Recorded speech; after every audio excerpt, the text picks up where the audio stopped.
Yon, for today's video mga idol, paano magkabit ng stator coil ng Rusi, mga idol, Rusi na full wave.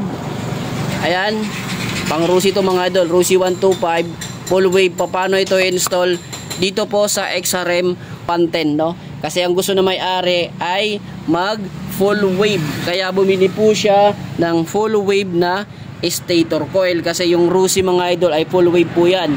Palatandaan ng full wave, dalawang yellow, no? Paano ito i-install, no? Okay, so dito tayo po sa socket po ng ayan, sa socket po ng stator coil dati, no? Tanggalin na natin to. Ayan, kasi dyan natin to i-wiring. Kung mapapansin nyo, mayroon po dyan dalawang, yung isang meron po siyang white, tapos meron pong yellow. Dito natin ikakabit yung dalawang kulay yellow. Yan mga idol, no? Alright, pero dito sa linyang ito hindi tayo magtatap, no? Kasi itong yellow, may connection ito papunta po sa headlight, no? Dapat pag magpo-full wave tayo, yung linya lang ay diretso lang po sa regulator. So meron na po siyang nakaabang dito na wire na papunta po sa regulator, which ito po, regulator po ito, no?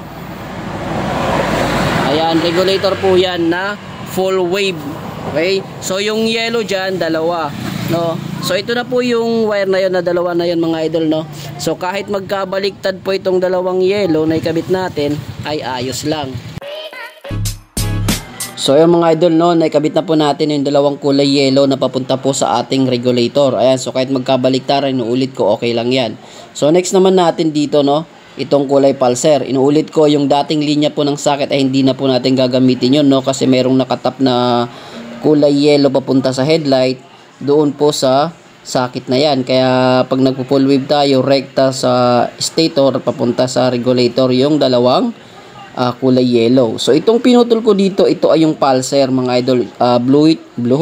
Blue siya na may guhit na white, or blue siya na may guhit na yellow. Yan po yung tingnan nyo, no? Ayan, so nandyan po siya sa part ng socket. So ikakabit natin siya dito po sa ating stator na ito, kulay blue na may guhit na white. So itatap lang natin yan dyan mga idol, no? Ayan, so sa pag-connect ng wire, may kanya-kanya naman tayong diskarte mga idol, no? Ang mahalaga, ayusin yung pagkakatape para hindi kumalas. So medyo hagudin muna natin yung wire, ayusin natin. So sa part na ito ay may natitira na lang po tayong kulay green. Kung nakikita nyo, may nakasabit pong kulay green. Dito po sa part ng CDI, dito ako magkakabit ng kulay green. Ayan. So dito kasi may malapit po dito na ground, right? So itatap ko itong ground kasi mahalaga napapasukan po ng ground yung ating stator. Okay, so kahit saan mo siyang ikabit dyan, basta ground, body ground sa makina, ikaw nang bahala, basta sa ground. Yung green ikabit natin sa ground. Kailangan mapasukan ng ground yung ating stator. Okay? Yan, so double check muna natin itong socket dito, no? Ayan, so ito yung kanyang CDI na gamit ay hindi po battery operated, primary type. Ayan mga idol. Ayan, okay. So papalitan natin yan para gumana po yung ating full wave, no? Gumana na maayos yung ating pagpo-full wave dito. Ayan, fast charger mga idol. Okay, so ito po yung kanyang socket, oh. Ayan, may 5 po siyang wire. Palatandaan yan na yan po ay primary type, pag ganyang klase impormahan, no? Alright, so may puputulin tayo dyan mga idol, tapos itong kulay green i-install natin yan. Okay, dito muna tayo sa socket ng CDI. May tatanggalin tayong wire dito, yung nasa gitna. Kasi ito po ay primary type pa. No, ito po yung kanyang kill switch. Yung black na may guhit na white. So puputulin natin yan kasi hindi na yan kasama. So dito na lang tayo magputol, baka mamaya may isipan pa ni sir magbalik sa original. Ayan, pwede pa niyang magamit yan yung socket. Kasi hindi na tayo bibili ng socket kasi goods na yan. Okay, ito papunta na to sa ignition coil. Tapos ito naman yung pulser nya, which is ito na po yun, yung pulser. Tapos ito yung ground, maglalagay tayo ng ground, ilalagay natin yung ground dito. Okay, so sa pagkakabit ng ground nito, kahit saan ka naman maglagay ng ground. So sa akin dito lang ako naglagay kasi ito yung malapit na nakakonect sa wire. Pwede ka na mag body ground o kahit saan kumuha ng ground, basta mapasukan ng ground yung stator. Okay, so tape natin. Naikabit na natin yon, plug and play na ba? Isasalpak na ba natin yung CDI na gagamitin natin? Kasi gagamit po tayo dito ng CDI na 4-pin panglipan mga idol. Ayan. So 4 wire. Plug and play na ba to? Gagana na ba? So hindi pa mga idol, no. May gagawin pa tayo dito. So ito namang block na may guhit na red. Ayan. Ito po yung dating linya ng primary mga idol. So mahalagang mapasukan na ito ng positive. So ito pong mga idol, no, ito yung block na may guhit na red. Ito yung dating linyahan ng primary. So ikakabit natin ito sa accessories wire, no, para mapagana natin yung ating 4-pin na CDI. Okay? So babalutin natin to. Okay na naman to rito. Ayan, so dinugtungan po natin yung dating linya po ng primary. Ikakabit natin to sa accessories wire, which is a solid block. So saan malapit may accessories wire?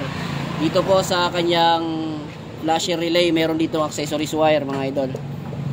Ayan, o. Ayan. Block po yung isa niyan, solid block. Dito po tayo magkakabit ng wire sa solid block para mapasukan po ng positive naman yung ating CDI. So ito po yung wire natin, ikakabit natin yan dito sa solid block ng ating flasher. Yan, so ikakabit ko muna. So ay mga idol, no, gamitan na po natin ang test light at ite-test light natin itong block na may guhit na red.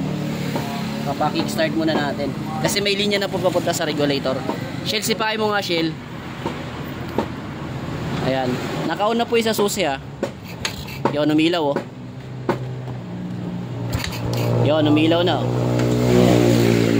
Alright, umilaw na. So pwede na ba natin ikabit yung ating CDI na bago na 4-pin? Pwede na. Pwede na. Alright, so check natin yung kuryente kung meron. Yun, malapirit, oh. Under na yarn. Meron na lang ang pula.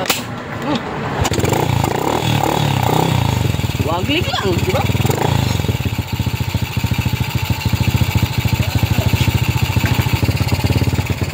So dito gumagana na po yung dashboard. Kuryente sa dashboard.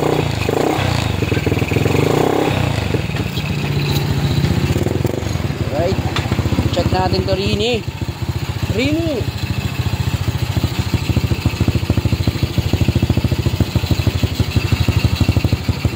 Ayun, oh, meron, oh.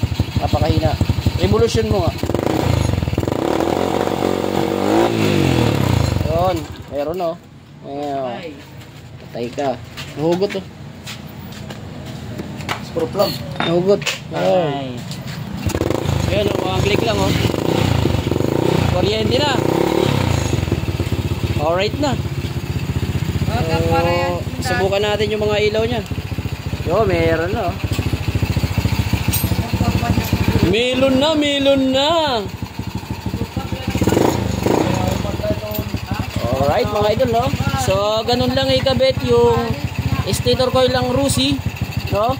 Sa XRI 110, no? Yan. So ganun lang po siya i-convert, ganun lang po mag full wave. So ngayon ito totally full wave na to. Kasi dati nag full wave lang sila ng stator coil, no? Hindi po naka full wave yung stator coil. Nag full wave lang sila dati ng regulator, hindi naka full wave yung stator coil.